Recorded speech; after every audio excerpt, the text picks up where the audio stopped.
Good morning, all. Um, I want to make a video discussing the poem Cawdor by Robinson Jeffers. And I'm not even sure I'm pronouncing the title right, Cawdor, but I haven't seen any videos about it, and I just wanted to quickly make this while I'm on my lunch break at work. I've been reading it for maybe a week or so, and the way I started reading it was I wanted to read some fiction. I wanted to read a novel. I don't read a ton. I used to read a lot more, but mostly what I have read lately is nonfiction, and I read a bit of poetry, and I just kind of missed fiction. I wanted to read a good novel, but I kind of had my criteria. I don't want to read something, number one, that's like just pop fiction, like some mystery or fantasy, or something too easy and too dramatic. But I also didn't want to read something that was too difficult. I wanted to find something that I wasn't going to have to struggle to read. I don't feel like doing that right now. Sometimes that's good, and I have read more difficult books. But I wanted to find something that I would enjoy reading that was also really good writing. So I went to Barnes & Noble, and I went to the fiction section just to see, what's in the bookstores, what are they selling? And I browsed around a little bit, and didn't really find much that caught my eye. I picked up a Cormac McCarthy book, which I've heard a ton about him the past few years, and I picked up one of his early books and read a couple paragraphs, and it was pretty good.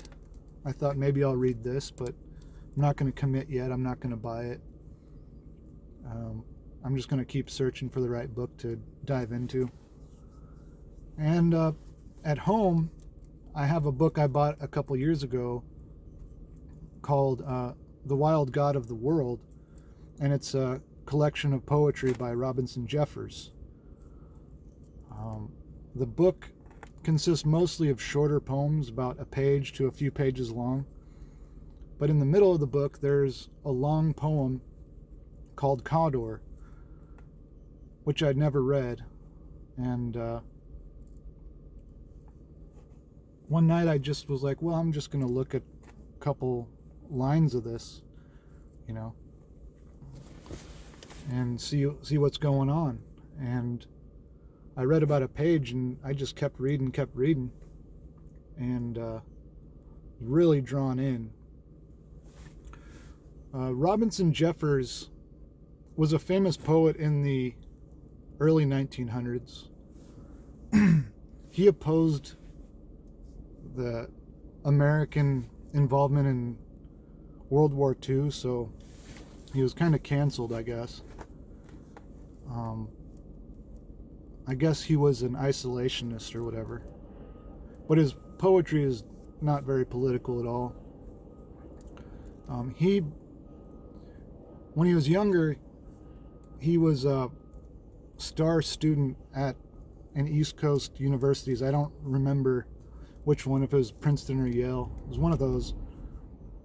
He was offered positions as a professor, like cushy positions, and instead he decided to go to the California coast across the country and settle in the Carmel area, which is near Big Sur in Northern California, right on the coast. And once he got there with his wife, he quarried stone from the cliffs next to the ocean and built himself a house. And he built a tower where he would sit and overlook the ocean, overlook the mountains and the coast, and write poetry. And some of my favorite poetry, I read his poems from time to time.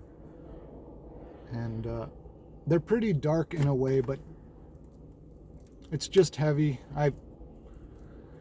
he talks a lot about death and eternity, and a lot about nature, a lot about just the brutality of nature, of his with his observations.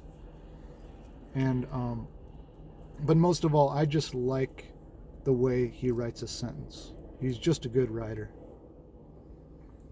And so I started reading this, and I realized that it wasn't like a lyrical poem or an expressive poem.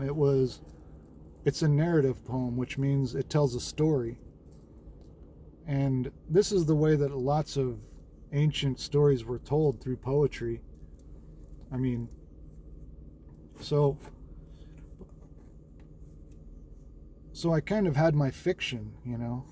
I kind of found what I was looking for, and on top of it, it's not difficult to read. It's pretty smooth. It's an engaging story that drew me in immediately. And I love the landscape. I used to live out there. I'm familiar with how that looks in that area. So I can easily picture the type of landscapes that he's mentioning. And it's about Cawdor, which is this 50-some-odd-year-old rancher who lives on the coast. And he lives there with a couple ranch hands and a couple of his children. And there is a fire north of him, a big forest fire, which, you know, still going on out there for sure. And two people come down the mountain, and it's a young girl, probably in her, I don't remember if the poem says how old she is, but probably in her late teens, early 20s. And her father, who the father had been burned in the fire. He lost his sight, and he was in a real bad way, probably dying. And their whole house and everything they had been burned away in the fire, and they were basically just wandering, and with one of the old man being crippled. And so Cawdor tells Farah, the girl, basically that he'll take care of the father and her, but he needs a wife, because his wife had died years ago. So she agrees, and he puts him up. And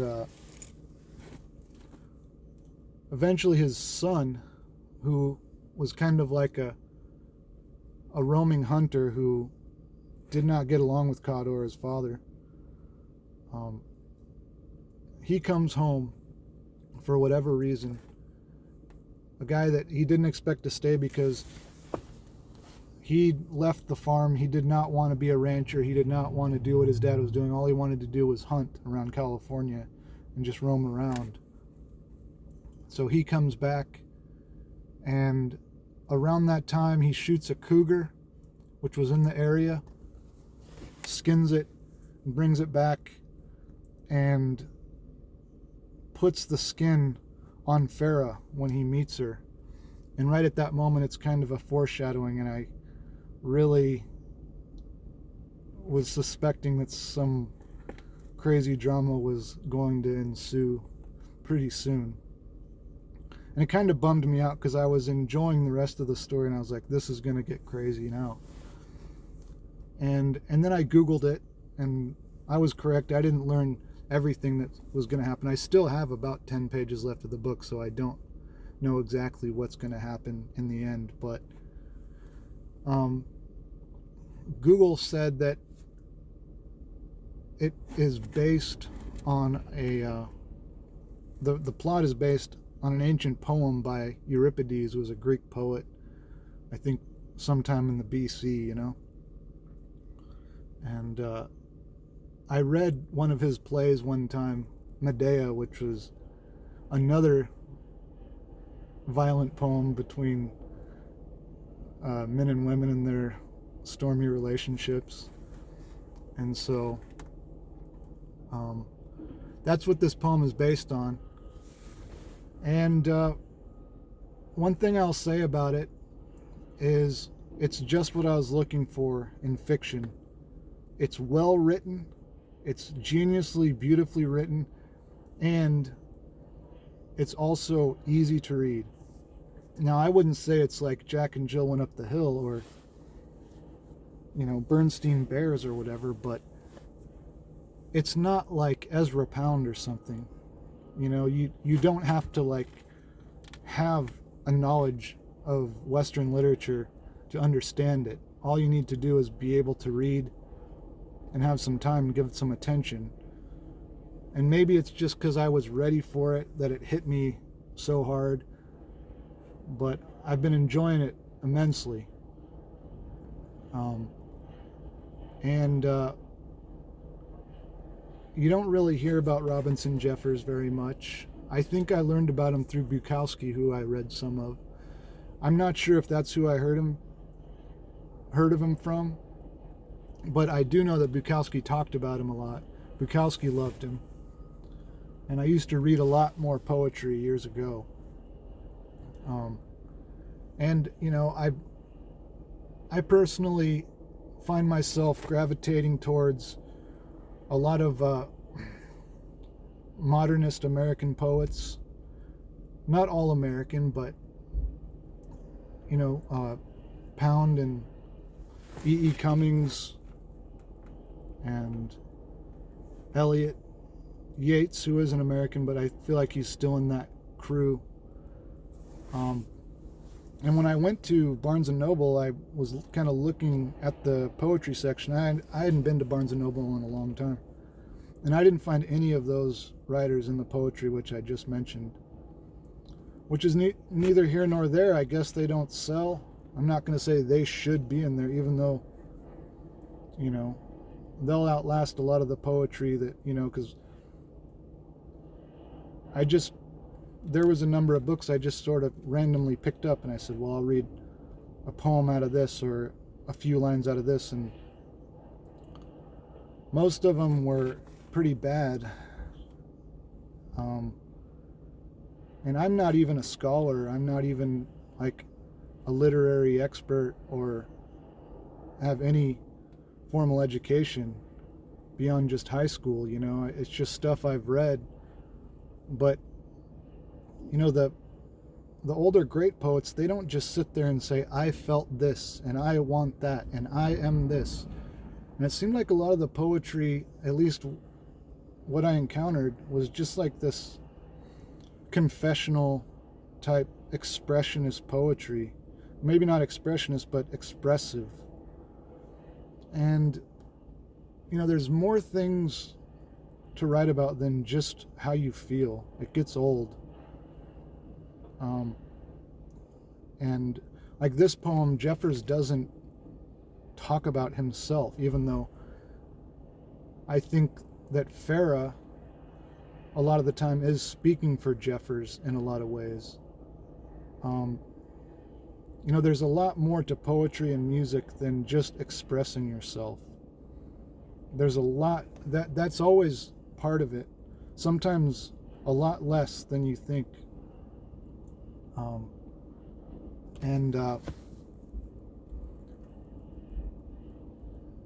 So this is going back to, I feel like, when people knew how to write. I'm not even saying I know how to write, but I know how to read a little bit. And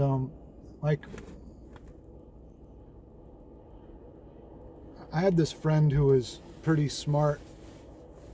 He was real well read.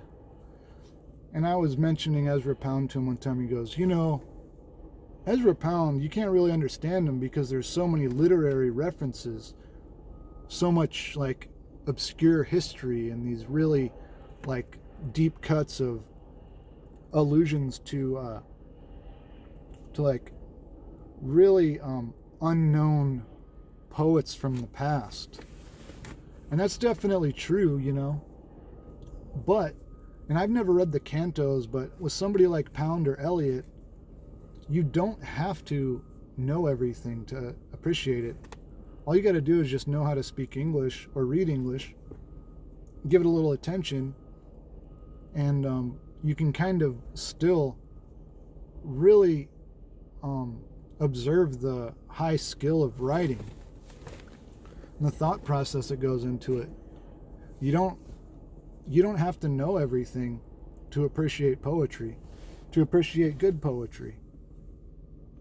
But even with this, it even takes less knowledge, in my opinion, to really enjoy the poem.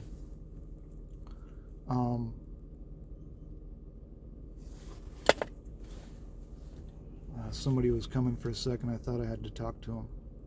I mean, I'm sure there are things in that somebody who's like super scholarly will pick up on, but I don't think it's very much. I think it's just a good story, and it's very well written. And so I don't know, I wish people still read poetry. You know, I wish it was still an art form that was appreciated, because it forces you to really concentrate on what somebody's saying. And you know, there's been times when I was reading like Dylan Thomas, who isn't my favorite, but he's interesting. You know, it's like, it just sounds nice. It's like a song by Bob Dylan or something. You don't even listen to the words. It's just the words he's using just kind of sound nice in your ears. And so, you know, I'd kind of read some poems and just be like, it just sounds cool. But then you sit down and you read it slower and you put it together and you realize that they're actually saying something, and there's actually something going on. And that discovery of analyzing and understanding a poem, it's a lost art. It's an art to read poetry. And I grew up on the Bible as well, which I don't read as much of anymore, but there's lots of poetry in the Bible. And that's kind of how I learned how to read, was by reading the Bible. And Jeffers has kind of an ancient style of speaking. You know, he definitely is well versed in the Bible, in the ancient Greek poets, and those types of things. And so I don't want to get into how, you know, with social media and quick news and everything, it's tough for us to concentrate now. But people used to have to really read, you know. People used to have to become Google themselves if they wanted to know stuff. They had to just remember it. They had to remember where they found it. And so I try, even though I'm very online, I try to still read older works and try to understand them, to not just keep getting dumber and dumber, which I know I have. You know? So I give the book a thumb up or two. The poem itself, I mean, I guess it was released as a book, but yeah, there weren't any other videos on YouTube talking about it. So I try to make videos on stuff that nobody else is talking about, but that also means that only like maybe 5 people listen to. But it would be great to, because I'm not trying to have a highfalutin, you know, superior attitude about poetry. This is something that anybody could read and appreciate, and it's dark. It's not like some crime novel where it's just got a bunch of unnecessary violence. It's pretty realistic. And then Jeffers, in a couple places, there's some death, and I was reading it right before I went to bed, and he's just like, he has a whole page on what it's like to die, describing this person's death, and it's pretty depressing. It was pretty scary, actually. I was like, man, I'm gonna have to read something else after this to change my mindset, because it's pretty dark. But you know, why not think about that every now and then, you know? So anyway, I hope you liked this video. I think I got to get back to work. Like and subscribe, share, comment especially, or make a video rebuttal or a video response. And if I have gotten anything wrong, you know, let me know. I definitely don't know the whole story of the story. I just enjoy what I've read, and wanted to share it. It's a really cool thing, and never heard anybody talk about it. I've actually never heard anybody talk about Robinson Jeffers that I know, you know. So, all right, thank you. Have a good day.